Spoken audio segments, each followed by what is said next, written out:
Comrade President, my other colleagues on the dais, our Central Trade Union Organizations leaders, WFTU General Secretary,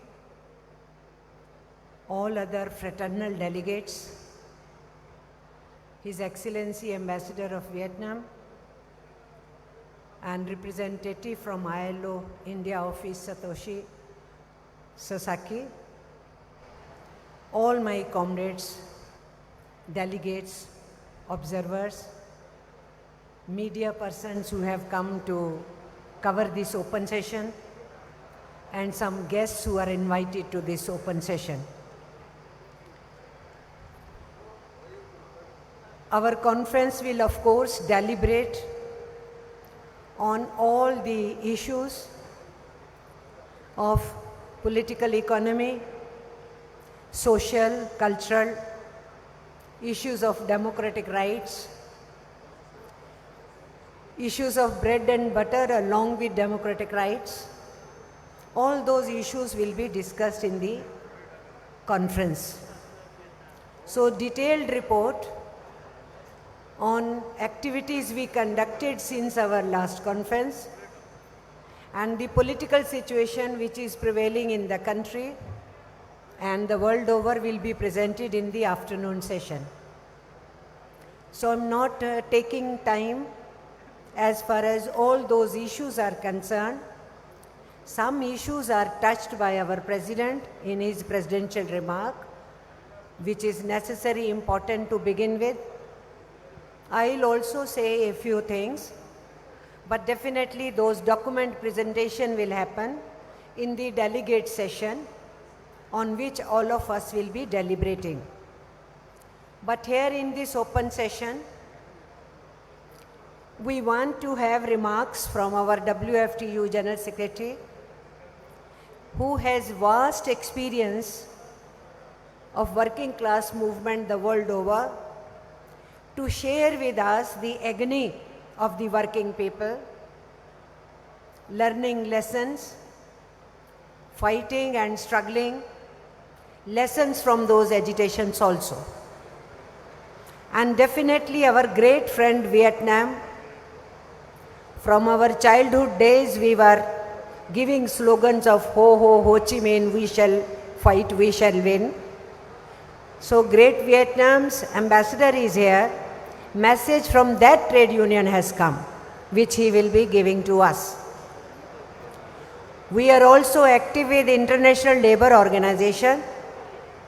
So the representative, Brother Sasaki, is here with us.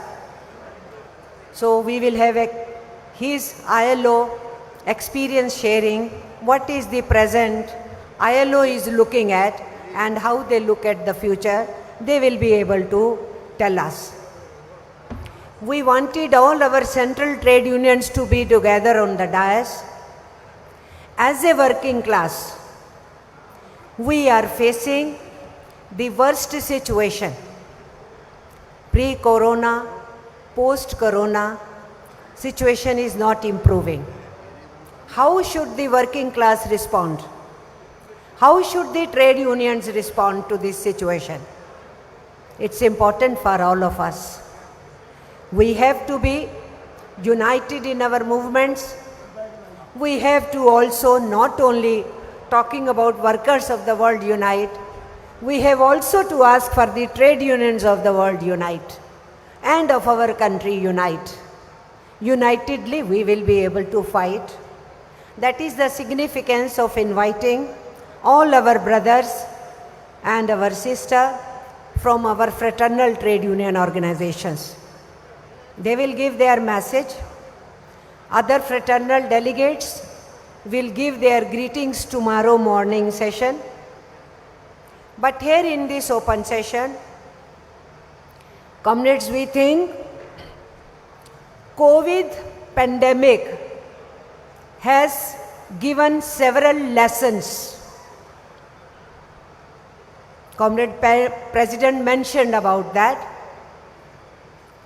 We were to begin our conference just 10 days after, when lockdown was announced, COVID pandemic started showing its worst phase, and slowly, whole nation, the world, several countries were engulfed in that situation.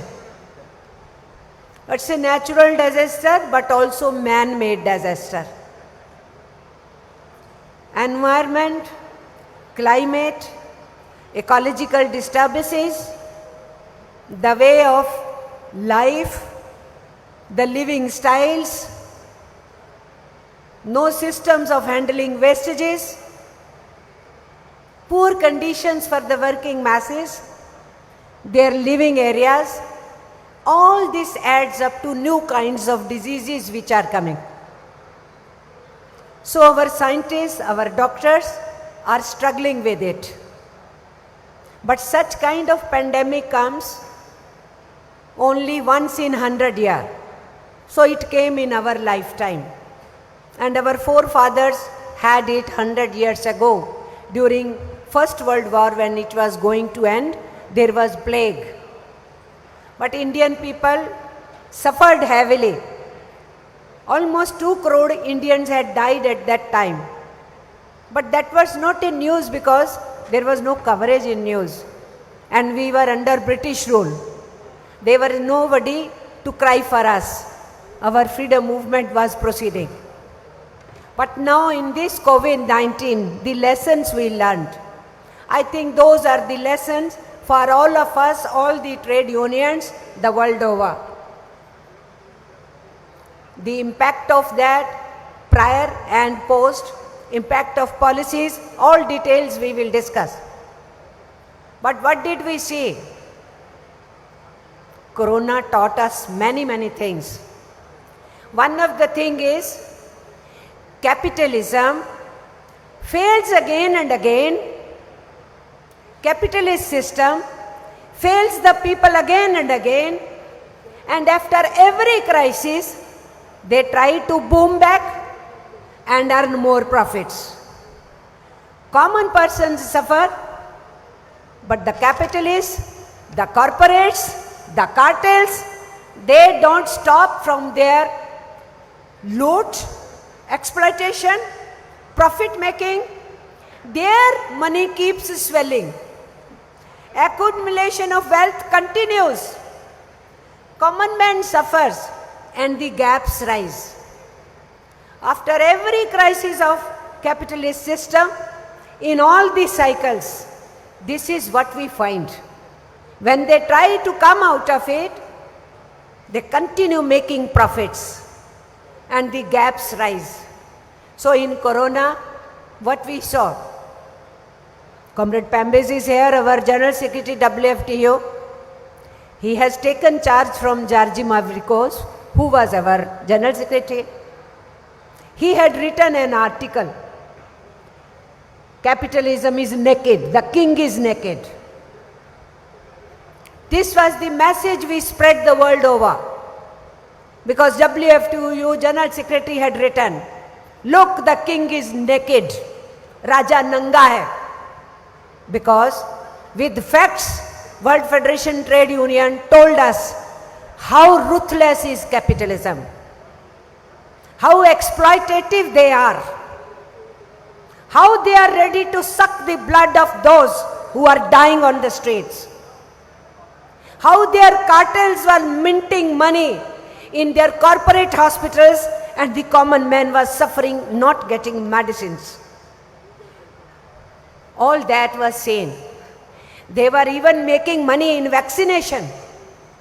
Vaccination is supposed to be for curing the people. But they were busy in minting money in that also. They were struggling, my vaccine is better. America is saying, mine is better. Britannia saying, no, mine is the better. Indians were also claiming ours are better. But scientists were working. But some were busy in making money even out of vaccination, and instead of giving free vaccination, even giving vaccination on money. In India, it happened for the first time Otherwise, all vaccinations were always given free to the people. So the great lesson, its impact and present situation, of course, we will talk about post-noon session, and then in our delegation deliberations we will do it. So this first lesson comes from our trade union movement the world over. The second lesson comes, you just heard from President that our public sector is under attack, our government departments are under attack, everything is put on sale and privatization. But what is the lesson of COVID? In COVID pandemic period, public services, public sector, our government employees, our public sector employees, our regular employees, our contract employees, our daily workers, our casual workers, they all were on the street to run the nation, taking risks of COVID pandemic and serving their countrymen in almost all the public sector. All services were continuing because our workers and employees, risking their lives, they were giving services. What is the great lesson? The lesson is that our fight for defending our public sector, defending our government services, defending all the welfare measures which governments are supposed to give, defending our rights and responsibilities and duties of the governments, to remind them and defending our rights. This battle, this struggle, this move, this direction is correct. That is the lesson from COVID-19. Third lesson is, COVID doesn't spare anybody. Hindu or a Muslim or a Christian or a Buddhist or a Parsi or a Zoroastrian, a believer or a non-believer. When nature attacks human life, animal life, bird life, our flora and fauna, all lives in all forms. It doesn't pick and choose between religions and cultures, between dresses and eating habits. With our festivals, with our celebrations, it does not discriminate. These natural disasters, they attack everybody. What is the lesson? Lesson is there should be no hatred on the basis of religion or caste or a community or a language or our dresses or our food habits. Nobody is to be blamed if somebody is non-believer, and nobody to be blamed if he or she has a different kind of practice in believing than me. That is the third lesson we should drive from this COVID pandemic situation. Why I am saying this? Most of the governments who were not pro-people governments, those who were governments standing with the corporates and capitalists, to continue their way of thinking and their policies, they tried to contain trade unions. They tried to change labor laws. They tried to change democratic norms. They wanted to control any kind of opposition, especially from the working class, because working class is the biggest resistance force to the capitalist exploitation.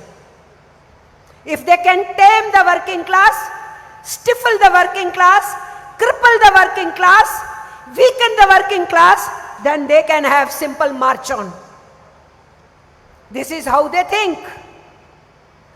So our lesson is, in many countries, the labor laws were being changed. Democratic rights were being snatched. In our country also, codification of labor without consultations with the trade unions happened. Without tripartite consultation happened. Without bipartite consultation happened.